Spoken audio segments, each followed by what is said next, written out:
थोड़ा सा लेट हूँ, पर मैं ये खुद चाहता था कि मैं इस मूवी के फर्स्ट डे फर्स्ट शो पर जाऊं, बट वो कहते हैं ना, लाइफ में कोई भी प्रॉब्लम इनविटेशन देकर नहीं आती। तो वो प्रॉब्लम आ गई जिसने मेरे बने बनाए प्लान और मूड दोनों को मिट्टी में मिला दिया। एंड सिचुएशन कुछ ऐसी थी कि मेरा इस मूवी को देखना ऑलमोस्ट कैंसिल हो चुका था, बट मैंने भी ठान ली कि भाई कुछ भी हो जाए, इस पिक्चर को तो मैं थिएटर में एक्सपीरियंस करके रहूंगा। तो हियर आई एम, फाइनली मैं demon slayer infinity castle movie theatre में देखकर आया हूँ, वो भी हिंदी में। तो सबसे पहले मैं तुम्हें ये बता दूं कि वीडियो में कोई स्पॉइलर नहीं होने वाला, और हाँ, मैं एक एनीमे वॉचर भी हूँ। मैं मूवीज के साथ एनीमे भी देखता हूँ, बहुत सारे देख चुका हूँ, और डीमन स्लेयर को भी काफी टाइम से फॉलो करता आ रहा हूँ। तो आई नो मैं किस चीज के बारे में बात कर रहा हूँ। वैसे तो तुम्हें पता है कि इस मूवी में क्या होने वाला है, बट मैं थोड़ा सा तुम्हें हिंट दे देता हूँ कि इस मूवी में हम किस चीज को फॉलो करेंगे। तो देखो, हमने सीजन 4 के लास्ट एपिसोड में देखा था कि मुजान ने अपने टन टन करके डीमन स्लेयर्स एंड हाशिराज को अपने इन्फिनिटी कासल में ले आया है। ये मूवी भी यहीं से स्टार्ट होती है कि सभी इन्फिनिटी कासल में घुस रहे हैं, और ये जानकर शॉक्ड भी हैं कि आखिर ये कौन सी जगह है। लेकिन सभी का फाइनल गोल मुजान को मारना ही है, तो सभी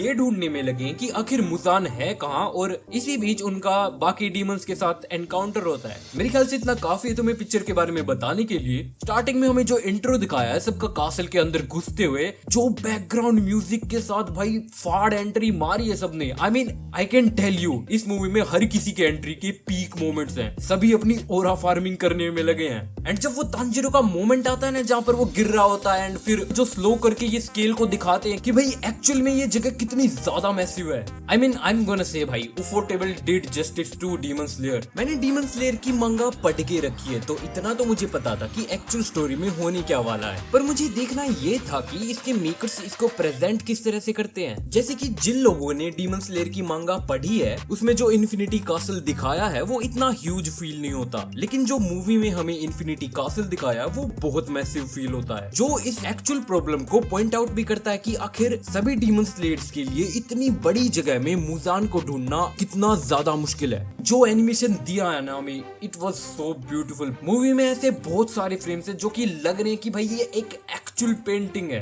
एंड अपना CGI एंड 2D एनिमेशन को ब्लेंड करने वाला चार्म यहाँ भी बिखेरा है। इस चीज को इतना स्मार्टली यूज किया है कि भाई कई बार तुम नोटिस भी नहीं कर पाओगे कि यहाँ पर CGI का यूज हुआ है। देखो, हमेशा की तरह ऊफोर्टेबल ने एनिमेशन के मामले में कुछ ज्यादा ही किया है, कम तो मैं नहीं कहूंगा। वही बात करूं मैं मूवी के फाइटिंग सीन्स की, तो ऐसे ऐसे मोमेंट्स हैं जिनको देखकर तुम्हें गूज बम्स आ जाएंगे। बट यहीं पर एक चीज थोड़ा सा लोगों को डिसअपॉइंट कर सकती है कि फाइटिंग सीन्स तो है इसमें, बट वो कोई कंप्लीट नहीं है। मेरे ख्याल से मैं रिकॉल कर पा रहा हूँ तो शायद कुछ चुनिंदा ही एक या फिर दो ही फाइट्स हैं जो कि कंप्लीट हैं, एंड ये चीज अंडरस्टैंडेबल भी है कि उन्होंने इस सब को बाद की मूवीज के लिए बचा के रखा है। जैसे कि हमारी मेन बॉसेस हैं, real power house, both Hashiras and demons, उनको थोड़ा सा छुपा के रखा है, मूवी में ज्यादा रिवील नहीं किया। मैं कहूंगा कि मूवी का फर्स्ट हाफ बहुत ज्यादा बढ़िया था। स्टार्टिंग में जो हार्ड इंट्रो इन्होंने दिया है ना, उसके सिर्फ चंद सेकंड से काफी है किसी को एक्साइटेड करने के लिए। वहीं पर मूवी का म्यूजिक भी बहुत ज्यादा औसम है। मैं तो कहूंगा कि तुम अपनी प्लेलिस्ट में कुछ नए गाने ऐड करने के लिए तैयार हो जाओ। जहाँ पर मूवी में कुछ कमी भी है, जिसमें से सबसे पहली है इसकी अब्रप्ट पेसिंग,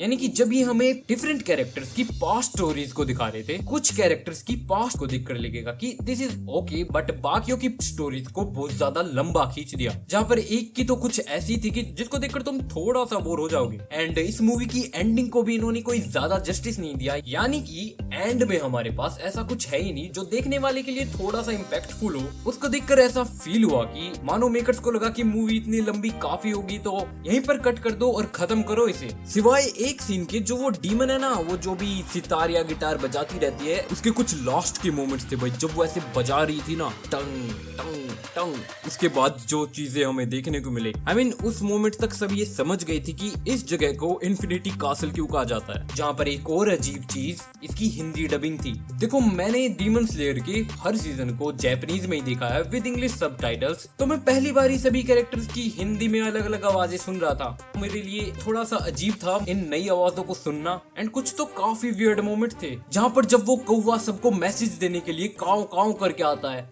वो इतना अजीब था कि मैंने खुद पीछे मुड़कर देखा कि कहीं कोई पीछे से चिल्ला रहा है क्या। ये थोड़ी सी सब्जेक्टिव बात है, शायद कुछ लोगों को वो फनी लगे, बट मुझे तो थोड़ा वियर्ड लगा। और अगर मैं तुम्हें सही से बताऊं तो मुझे सिर्फ तांजिरो और अपनी मित्सुरी की आवाज ही थोड़ी सी ठीक लगी, बाकियों के बारे में तो क्या ही कहूँ। पर जो लोग इसे हिंदी में देखने की सोच रहे हैं तो इतनी भी बुरी नहीं कि जिसको देखकर तुम्हारा एक्सपीरियंस खराब हो। मेरे हिसाब से ज्यादा इंप्रेसिव तो नहीं कहूंगा, पर डबिंग पर ठीक ठीक काम किया है। एंड ये चीज देखकर मैं शॉक्ड था कि आखिर कितने लोग इस मूवी को देखने आए हैं। I mean, हमारे लोंडेला पाड़ो का तो मुझे पता है, लेकिन जब 9-10 साल के बच्चे और अंकल आंटीज ने भी एंट्री मारनी शुरू करी तब मुझे एक्चुअल में हैरानी हुई कि भाई ये मेरे शहर के लोग हैं ना। देखो, डीमन स्लेयर्स की कंपैरिजन में ऐसे बहुत से एनिमे हैं जिनकी हाइप इससे भी ज्यादा है, लेकिन ये बात कहनी पड़ेगी जब एनिमे मूवीज की बात आती है एंड तब डीमन स्लेयर्स की मूवीज को लेकर जो हाइप होती है उसके कंपैरिजन में फिलहाल तो कोई नहीं है। देखो, मुझे पर्सनली इसको थिएटर में देखकर ज्यादा मजा आया, क्योंकि जब भी किसी हाशिरा की एंट्री हो रही थी या फिर किसी बड़े डीमन के साथ फाइट, तब जो सीटियां एंड तालियां बजी है ना,